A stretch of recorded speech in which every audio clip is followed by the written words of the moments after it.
alla vigilia di Natale 24 dicembre, con noi c'è un medico nutrizionista, è Francesco Francini, è medico nutrizionista dell'azienda ospedaliera di Padova. Buongiorno dottore, professore, anzi grazie di essere con noi.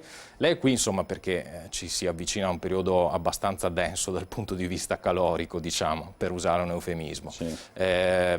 Questo è un periodo particolare per il nostro fisico, soprattutto perché insomma, diciamo, ci si lascia un po' andare, però bisogna farlo con le dovute cautele. Sì, diciamo che ci si pensa in genere dopo passate le feste e magari invece se ci pensassimo già alla vigilia a non esagerare, poi avremo il compito più facile, quello poi di rientrare nella taglia, nei chilogrammi diciamo che vorremmo. E quindi bisognerebbe mettere in atto una serie così di precauzioni già da questa sera, il cenone e poi domani, i prossimi giorni. Ascolti, il problema grosso qui poi e dopo è che spesso se ne parla anche con leggerezza di queste questioni, perché insomma si dice vabbè faccio un piccolo strappo, in realtà non sono piccoli strappi, sì, no, appunto, non è proprio così da prendere. Arriviamo nei cenoni con la famiglia, gli amici, a superare anche quasi del doppio quello che sarebbe l'apporto di energia ottimale. Poi se una persona è sana e giovane magari è un danno di poco conto, se invece la persona è avanti con l'età, magari ha patologie, pensiamo al diabete, pensiamo all'insufficienza renale, all'ipertensione, e queste insomma sono condizioni che non dovrebbero consentire esagerazioni di questo livello. Allora noi come sempre durante queste nostre trasmissioni facciamo un piccolo salto all'indietro, lo facciamo con lei questa mattina visto che proprio parliamo di pranzi o cenoni, insomma della vigilia o pranzi di Natale. Con la nostra rubrica Rewind facciamo un salto al 2010, il nostro collega Paolo Colombati è andato a vedere un ristorante che propone un menù diciamo classico, lo vediamo insieme e poi commentiamo.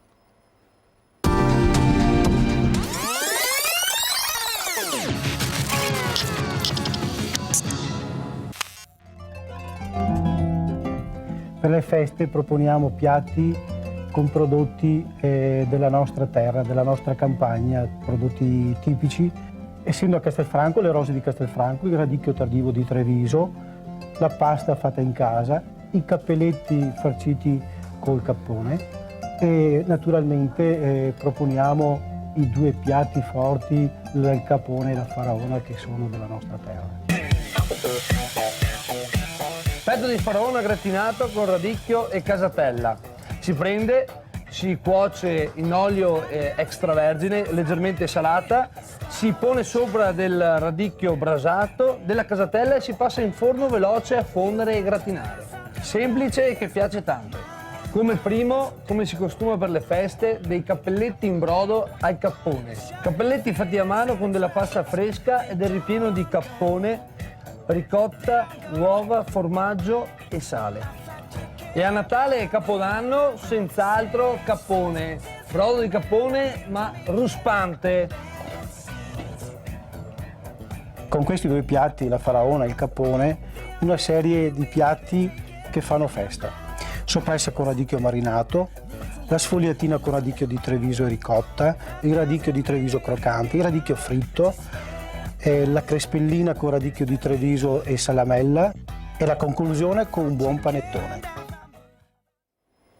Allora, questa è un po' una carrellata, insomma. Una carrellata che può dare uno spunto. Il ristoratore ha esordito presentando il radicchio di Treviso. Ecco, se questo fosse proprio l'esordio di questi prossimi nostri pasti sarebbe già una buona cosa, cioè iniziare un importante pasto con dei vegetali. Questo perché? Con della verdura, perché intanto contribuiamo a riempire un po' lo stomaco, quindi limitiamo il senso di fame che poi ci farebbe aggredire con eccessiva voracità le portate successive. E la seconda ragione perché nei vegetali abbiamo delle sostanze, diciamo, antiossidanti che proteggono da alcuni danni che ci faranno i cibi successivi. E inoltre la presenza di fibra vegetale consente un assorbimento rallentato dei carboidrati, quindi soprattutto per chi soffre di diabete alla glicemia alta, questo consente di raggiungere picchi più bassi di glicemia nella fase postprandiale. Ecco, dal punto di vista poi degli apporti anche di diversi tipi di cibi, qui insomma non sono esattamente cibi dietetici quelli che abbiamo visto, no? Come equilibrare un po'? Diciamo, anche qui la cosa migliore sarebbe centrare il cenone, il pranzo su una o due portate. E invece c'è, diciamo, questa usanza di proporre molte portate, per cui assaggiamo un po' di tutto, ma alla fine la somma dà parecchie calorie. Invece se ci fossimo concentrati, non so, cioè il cappone su un altro secondo, un solo primo, ecco, riusciremo a contenere i danni.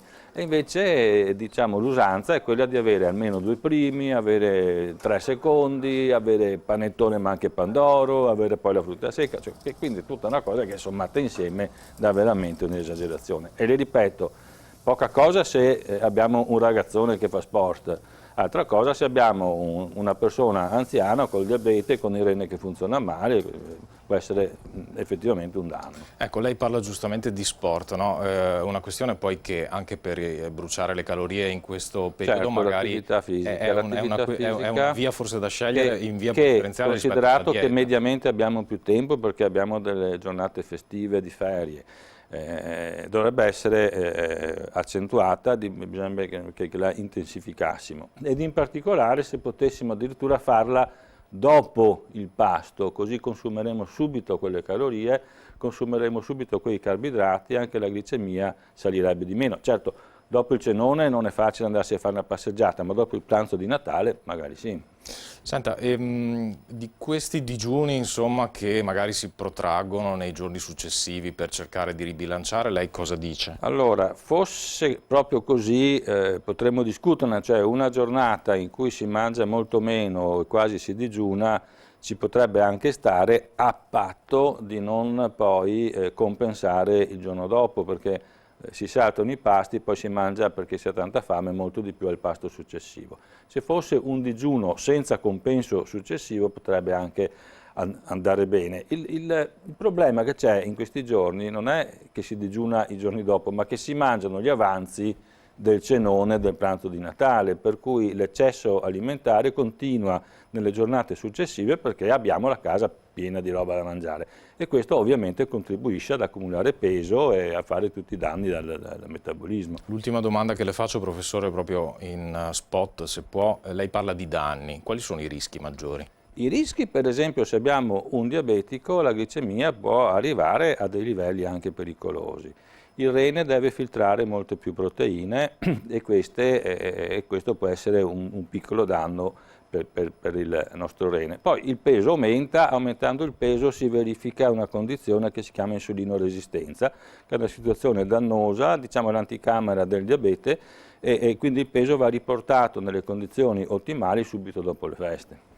Grazie allora al professor Francini per questi Grazie a voi e consigli buona utili. giornata. Grazie, buon Natale, buone feste. Noi continuiamo con la trasmissione, ancora notizie, ancora rassegna stampa.